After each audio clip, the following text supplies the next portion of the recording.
Hoy te voy a contar la historia de Charles Romuald Gardès, Carlitos Gardel. ¿Qué más querés?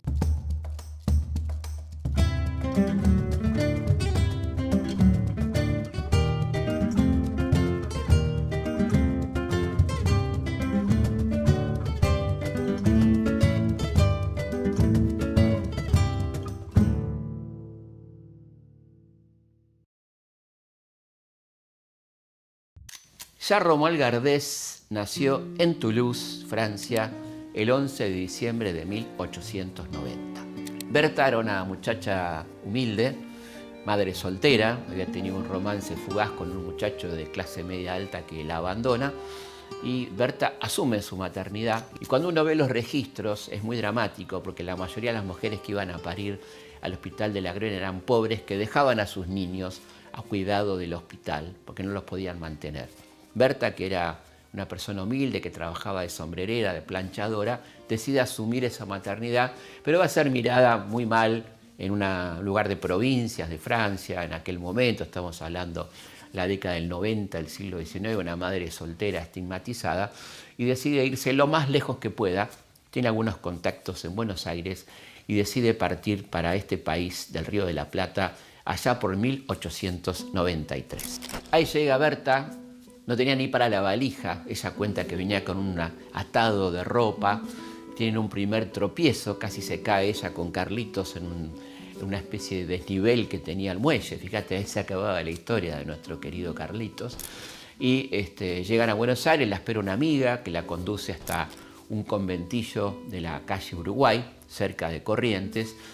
Ya ven a transcurrir los primeros años de este Carlitos, que era un vago tremendo, ¿no? Según cuenta la madre, se escapaba a los 5 años, a los 6 años, rondando esa zona de los teatros, de los cafés, de la calle Corrientes, ya empezando a cantar, casi naturalmente cantaba. Dice la madre que agarraba una escoba y hacía las veces de una guitarra y cantaba muy bien, y ya se notaba una voz bastante particular. El primer trabajo de Carlitos era repartir las camisas que planchaba doña Berta. Tenía como clientela a muchos actores, cantantes de la zona de los teatros de la calle Corrientes. Entonces Carlitos llevaba las camisas, entraba a los camarines y empezaba a cantar. Y los actores, como Parravicini, como Podestá, le decían que cante, y traía a los demás compañeros a escuchar al francesito cantor. Y particularmente en 1911, rondando un lugar donde había andado mucho de chiquito, que era el Abasto, el mercado del Abasto. El mercado era mucho más que un mercado, era un lugar concentrador de frutos, carnes, productos de todo el país.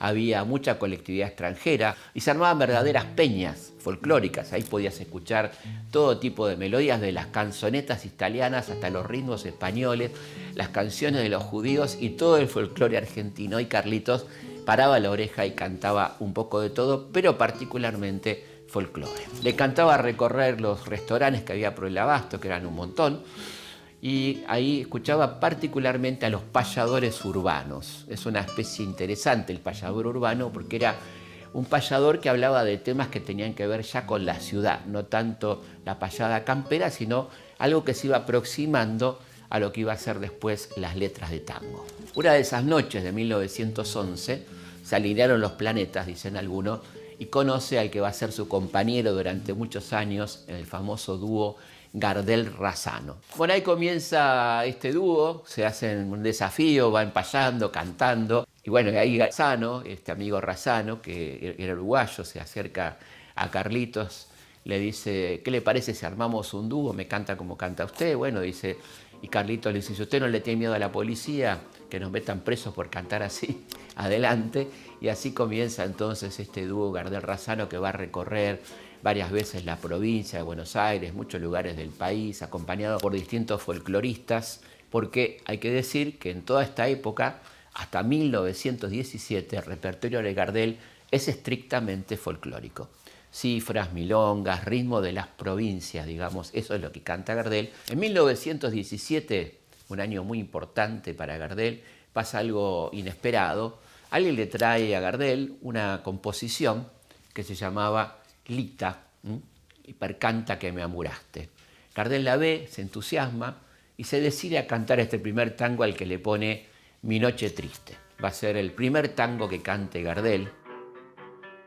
Comienza la carrera de cantor entonces de Gardel y empieza la fama, un recorrido por todo el país, las primeras grabaciones de discos, y llega una invitación entonces para una primera gira europea en 1923, pero Carlitos no tiene papeles, no tiene pasaporte. Todos le dicen que es muy sencillo tramitar un certificado provisorio en la embajada uruguaya declarando que nació en ese país.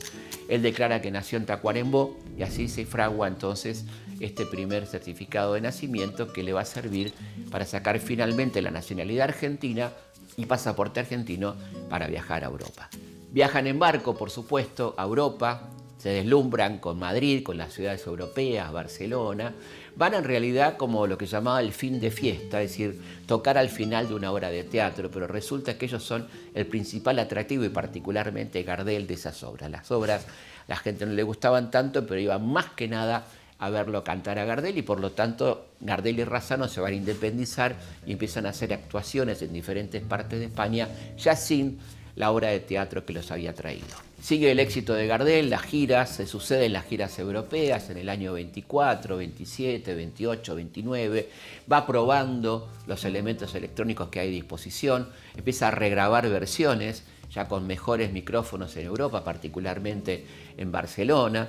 Ya para 1929 se empieza a deslumbrar con el cine sonoro, ve que hay un cine sonoro muy interesante que comenzó con la película de Al Johnson, El cantor de jazz, y quiere traerlo a nuestro país, cosa que va a ocurrir en 1930. Durante ese año van a pasar muchas cosas en la vida de Gardel. La más importante seguramente será la grabación de estos primeros videoclips, como dice Charly García, ¿no? Como que Carlitos inventó el videoclip. Efectivamente son 15 cortos que graba con Morera, cortos que eran dificilísimos de grabar, con muchas dificultades, un calor insoportable, reflectores que dañaban la vista. Bueno, ahí graba estos 15 cortos que son en realidad pequeñas historias con grandes compositores, como por ejemplo Discépolo, con quien graba Gira Gira, y hay un pequeño diálogo que quedó para la historia.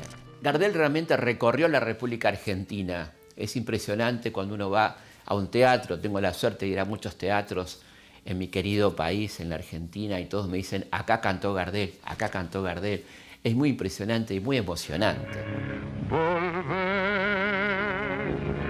con la frente marchita, las nieves del tiempo platearon mi sien. Ustedes saben que Carlitos hacía recitales muy largos, de aproximadamente 2 horas, y después tenía una gran generosidad y por lo tanto cuando salía sabía que había mucha gente esperándolo, que no había podido pagar su entrada y daba un mini recital, 5 y 6 canciones gratis, se subía al techo de un auto, en el balcón del teatro y le cantaba a toda aquella gente que no podía pagar su entrada. Gardel tuvo un enorme éxito en Europa y triunfó en París, el deseo de todo argentino triunfar en París, llegó a cantar en la Ópera de París y fíjate vos qué curioso, introdujo un producto argentino en Europa y particularmente en Francia, la gomina argentina. Y todos querían tener la pinta de Carlos Gardel, la ropa que usaba Gardel, el peinado de Gardel. Y Carlitos entonces introduce un producto argentino en el mercado europeo que será la famosa gomina argentina y así aparecía publicitada en los grandes diarios, las revistas francesas y demás. ¿Cómo hacía Carlitos para mantener la pinta con lo que le gustaba morfar? Bueno, Carlitos hacía gimnasia todos los días, tenía un personal trainer y donde estuviera nevando, lo que sea, Carlitos hacía gimnasia todos los días, como decía él, para bajar los rochepu, es decir, para bajar los pucheros. Carlitos Gardel fue además una gran estrella de cine. Empezó a grabar en Francia y estando en Francia le presentan a un muchacho que es guionista, que trabaja también en la traducción, traduciendo películas del francés al español, llamado Lepera, Alfredo Lepera. Y comienza ahí una enorme amistad. Primero como guionista de sus películas grabadas en Francia y después como letrista. Y ahí nace el famoso dúo Gardel y Lepera. El triunfo en Francia es realmente arrollador, lo van a ver las más grandes estrellas, los príncipes, los reyes, lo va a ver Carlitos Chaplin, bueno, conoce a todo el mundo y de ahí surge la idea de actuar en los Estados Unidos y particularmente en Nueva York. Chaplin lo ayuda mucho, le pasa muchos contactos del mercado norteamericano y Carlitos entonces llega en 1933 a Nueva York. Queda fascinado con esa ciudad extraordinaria que todavía tenía un poco la carga de la crisis, pero que se estaba recuperando. Le encantaba la comida argentina, que extrañaba mucho, y un día le dicen que hay una familia de Mar del Plata y que la señora de esa familia, la mamá de esa familia, cocina espectacularmente y que lo quieren invitar. Carlitos va y se encuentra con una familia muy linda de marplatenses, y hay un nenito, el hijo de la familia de unos 13 años, que toca el bandoneón, y ahí entonces nace un dúo muy interesante porque el chico se llamaba Astor Pantaleón Piazzolla, y ahí nace esa noche el dúo Gardel-Piazzolla. Nace una muy linda amistad entre Astor y Carlitos, inclusive Carlitos lo hace participar como extra a Piazzolla, es la primera visión que tenemos de Piazzolla a los 13 años en una película vendiendo diarios. Bueno, incluso Carlitos lo quiere invitar a esa gira final, por América Latina, pero bueno, era menor y la familia le dice que no. Y entonces, unos años después de la muerte de Carlitos, Astor va a escribir un hermoso texto donde dice: menos mal que no te acompañé a la gira, porque ahora en vez de estar tocando el bandoneón, estaría tocando el arpa. También hay un episodio muy interesante que ocurre en Nueva York. El éxito de Gardel es total y tiene 3 programas semanales en la NBC, una de las cadenas de radio más importantes de los Estados Unidos. Este es un programa que se graba en vivo, donde iba el público. Una noche va una parejita que lo va a saludar. La chica le dice que su novio es un gran cantante, pero que tiene malas compañías. Gardel le dice: bueno, pibe, enderezate, fíjate que acá hay un concurso en la radio, un concurso para nuevos valores, ¿por qué no te presentás? El pibe se presenta, gana el concurso, y ese pibe se llamaba Frank Sinatra. Gardel llega a la cima de su carrera en 1935 con esas hermosas canciones de Lepera, las grandes películas que filman los Estados Unidos con una alta calidad y mucha fama en todo el habla latina, pero no solamente latina, también en Europa y los Estados Unidos. Y esto lleva a que haya mucho interés en América Latina para que haya conciertos de Gardel. Habla Carlos Gardel, queridos amigos de la América Latina, de mi tierra y de mi raza. Y voy a comenzar una gira que comprenderá Puerto Rico, Venezuela, Colombia, Panamá, Cuba y México. En 1935 Gardel emprende una gira latinoamericana realmente impresionante para presentar sus películas, que lo va a llevar por distintos países hasta llegar finalmente a Colombia. Para entonces Gardel era una figura realmente aclamada mundialmente. Como dijimos, había grabado 800 temas. Hay 800 temas grabados por Gardel. Es una discografía realmente impresionante, con lo que implicaba grabar en esa época, que era realmente muy costoso, muy problemático. Días enteros de grabación, 800 temas podés escuchar del querido Carlos Gardel. Donde llegaba Gardel había multitudes esperándolo. Era una época donde no había ni YouTube ni redes sociales, y sin embargo el tipo llegaba y había 10.000, 8.000 personas esperándolo a donde sea. En Aruba, en Venezuela, en Colombia. Cuando llega el avión a Colombia tienen que despejar la pista porque estaba repleta de gente, casi no puede aterrizar el avión. Da varios conciertos y, como sabemos, se produce ese accidente fatal en Medellín. Una serie de fatalidades se dan en ese accidente. Manejaba el avión una persona muy experimentada en aviones pequeños, pero no tanto en aviones grandes, Samper Mendoza, una especie de héroe de la aviación colombiana. Pero la pista de Medellín estaba en muy malas condiciones, había mala visibilidad, una serie de cosas que van a pasar, cierta sobrecarga en el avión.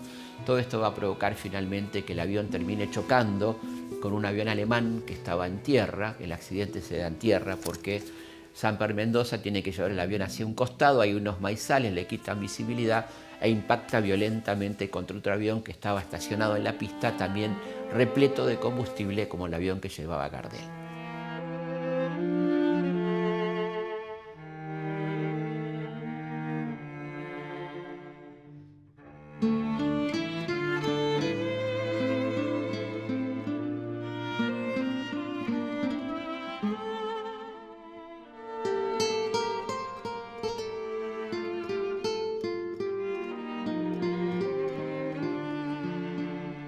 Gardel muere al instante en este accidente tremendo. Van a morir varios de sus compañeros. Hay sobrevivientes que van a contar qué es lo que pasó. Finalmente no hubo ningún atentado, ningún tiroteo. Fue un accidente tremendo entre dos aviones repletos de combustible, lo que dificultó muchísimo el rescate de las víctimas. Y entonces esto terminó en una verdadera tragedia.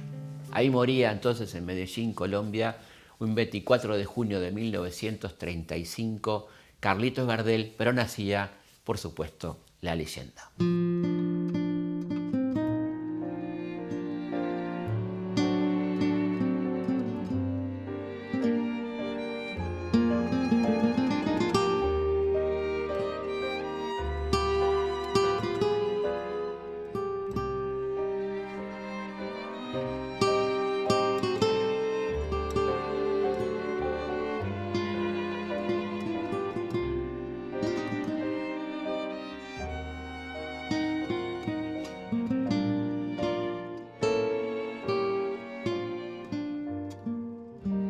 Vos sabés que Jorge Luis Borges no lo quiso nunca a Gardel, tenía cierta cosa con la voz de Gardel, pero le tocó ir a unas conferencias a Texas, después le invitaron a comer a la casa de unos profesores latinoamericanos y le pusieron un disco de Gardel.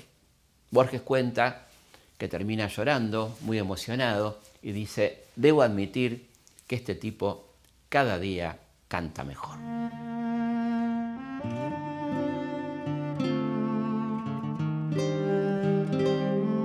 Bueno, estamos llegando al final de este capítulo, quedaría mucho más por decir, pero ahí tenés mi libro si querés sobre Gardel, vas a tener mucho material para enterarte. Por supuesto le quiero agradecer al queridísimo amigo Guillermito Fernández por la música que escuchaste a lo largo de este programa.